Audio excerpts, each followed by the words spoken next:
नमस्कार, देवमाजावरती स्वागत आहे. आज आपल्याला अल्लभ्य लाभ स्वयं लाटकर काका आपल्याला भेटलेत. लाटकर काका, आता गुरुपौर्णिमा येते पुढच्या काही दिवसातच, तर त्याबद्दल तुमच्याकडनं थोडंसं आशीर्वचन आम्हाला हवे होते. निश्चित.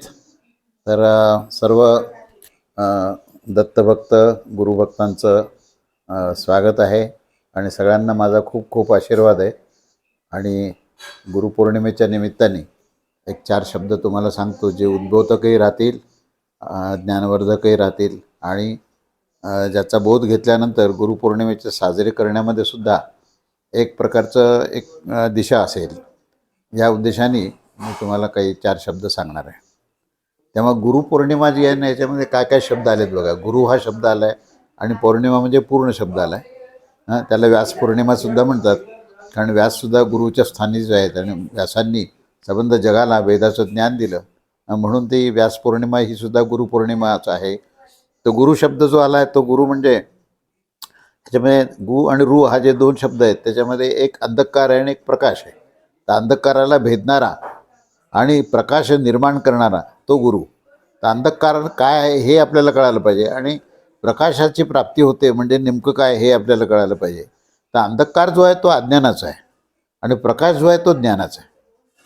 हे अज्ञान काय आहे हे जर आपल्याला कळालं तर ज्ञान स्वयंभू असल्यामुळे त्या अज्ञानाचं निराकरण झालं की ते ज्ञान स्वयंभू असून ते तुम्हाला सहजच प्राप्त होईल.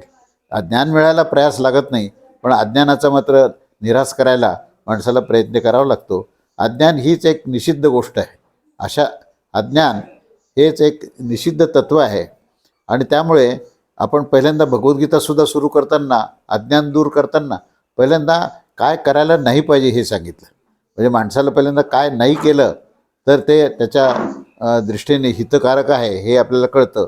तर अज्ञानाचा निराश करायचा आहे म्हणजे अंधकार नष्ट करायचा आहे. एका गुहेमध्ये 1000 वर्षापर्यंत अंधकार होता, कारण त्याच्यावर समोरची शिळा काढलीच नाही कोणी.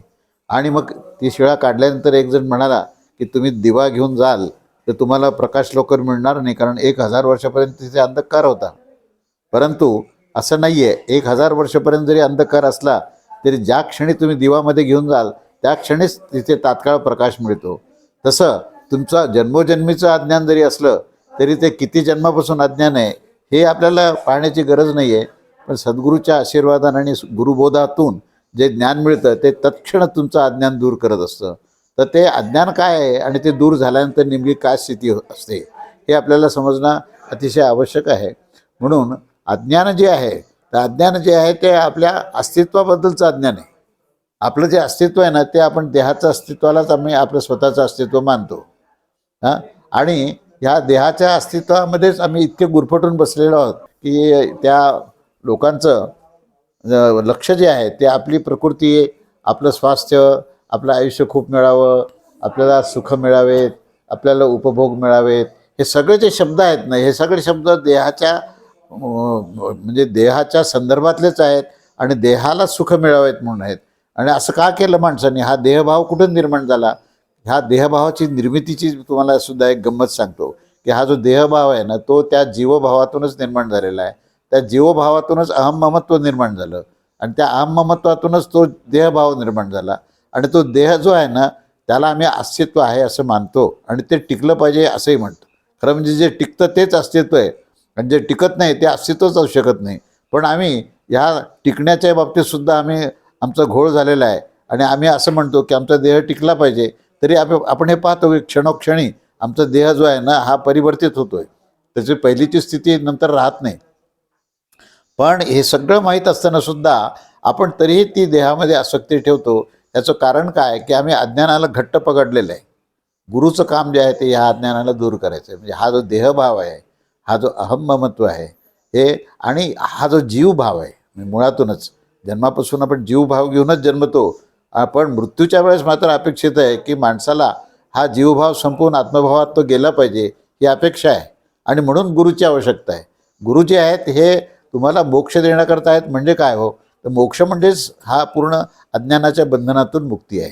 तेव्हा अज्ञानाचा त्याग होणे आणि अज्ञानाचा निराश होणे हे केवळ गुरुमुळेच होतं. आणि गुरु तुमचं अज्ञान कुठं आहे आणि ते दूर कसं करावं हे सांगतात. म्हणून भगवद्गीतेची सुद्धा करताना कृष्णं वंदे जगद्गुरुम असं म्हटलेलं आहे. कृष्णाला सुद्धा हे जगताच्या गुरुस्थानी मानूनच त्याचं वर्णन केलेलं आहे. तेव्हा या सगळ्या प्रक्रियेमध्ये सगळ्यात महत्त्वाचं गुरुपौर्णिमेच्या निमित्ताने हे पाहता येईल की गुरु जे आहेत हे ज्ञानस्वरूप आहेत, हे विज्ञान स्वरूप आहेत.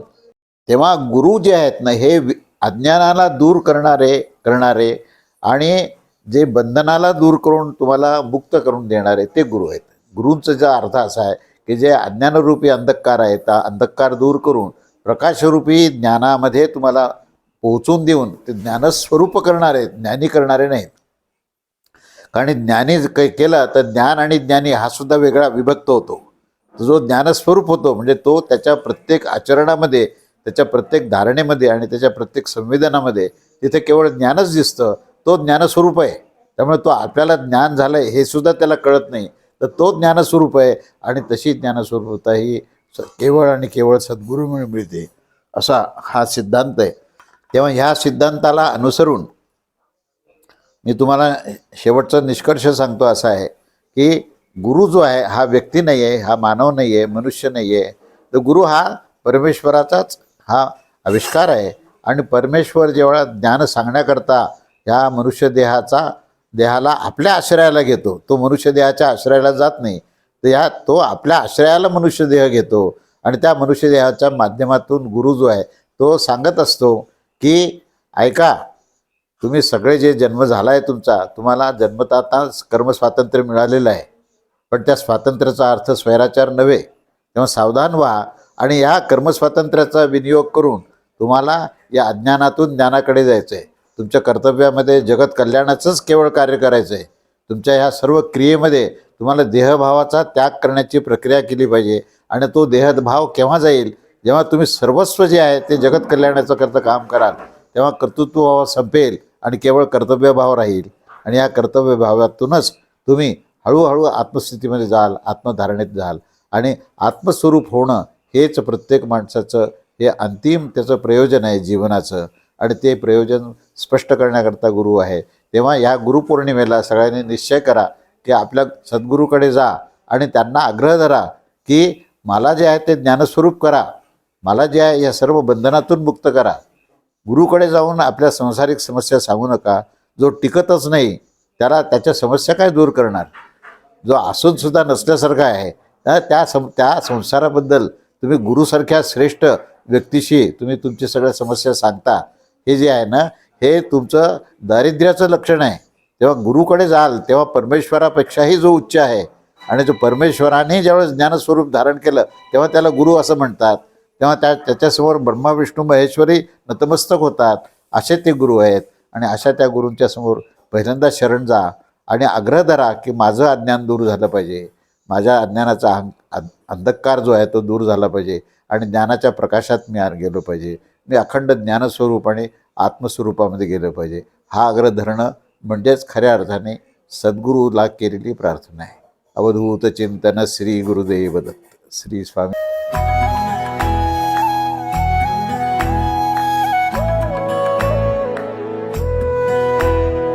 अध्यात्मावर अशीच माहिती मिळवण्यासाठी देव माझा चॅनलला सबस्क्राईब करा